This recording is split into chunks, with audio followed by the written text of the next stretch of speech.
Hello everyone, today we will talk about how to fix or how to solve the problem of keeps closing on Pinterest. We click on settings. In this page you can find in the first page of settings the page of settings. Here you can click on apps, default apps, app settings, and above you can search about Pinterest and you will enter,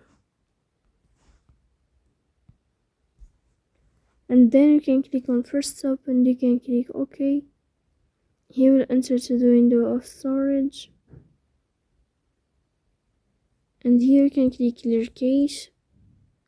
So please don't forget to support us by like and subscribe. See you next time. And don't forget to support us by like and subscribe. See you next time in another video. And thank